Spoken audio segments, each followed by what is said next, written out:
So uwi na nga ni Buray ni ina niya dahil nga nag-rave si Pachi. Ay napadbad kami di sa Pops F Sangyupsal House. Located lang nga to sa may likod ng Provincial Hospital sa may Gahunon. Pagkadatingan namin sobrang daming kumakain. Kaya naman naghahanap talaga kami ng upuan. Sa mga oras nga na to ay hindi ako pumayag na hindi kami makakain dito sa Pops K Sangyupsal House. Dito nga pala sa kinainan namin ay medyo common na to sa mga taga-Dait. So sobrang dami ba namang kumakain dito ay kilala na to sa amin. Bukod kasi sa nagsasarapang mga menu na inilatag nila ay hindi mo maiisip na 199 pesos lang ang gagastusin mo, matitikman mo na to lahat. Bukod kasi sa may sangyupsal na sila ay meron pa silang shabu-shabu. O baka ibang shabu-shabu iniisip mo ha. Yung shabu-shabu yung nilalagay ng seafoods, noodles. Basta yun na yun, hindi ako magaling mag-explain eh. Ito nga yung video clip na nakita ko sa page nila kaya talaga naman craving some person. Sino ba naman hindi matatakam dyan? O 199 lang, sulit na sulit na. Sa ngayon, 2 branch na nga ang pinapatakbo nila. So, uwi na nga ni dahil nga hindi ako makapagpigil kasi nga gutom na ako. Ay, tinarakta ko na nga ni si mga sahog sa shabu-shabu. Di ko nga ni aram kung anong inutong ko kaya ginarabos ko na.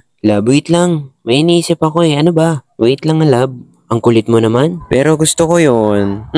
Medyo nadismaya nga si Love. Ang kasama ko nga palang kumain dito ay si version 2. Kaya nga natawag ko siyang version 2 kasi nga madami nagsasabing kamukha ko daw siya. Garo daw kami binayak na lapang nyug. Sa mga oras nga na to ay problema kami kung paano namin naubusin yung pagkain namin. Kasi no leftover ang rules nila dito. Dahil nga di na namin maubos ay binulangan ko to si ate. Sabi ko sa kanya naiwan ko yung wallet ko. Paano na to? Bali ako talaga nagaya dito kay ate kumain kami dito sa Sangyup. Kasi sabi ko grabe ang cravings ko. Hindi ko kayang hindi kumain dito. Sabi ko kay ate kukunin ko si wallet ko sa bahay. Pero hindi niya alam ay pinagplanuhan ko talaga yun. Para siya yung magbayad. Kita mo naman dala ko na yung helmet ko dyan. O paano hanggang dito na lang.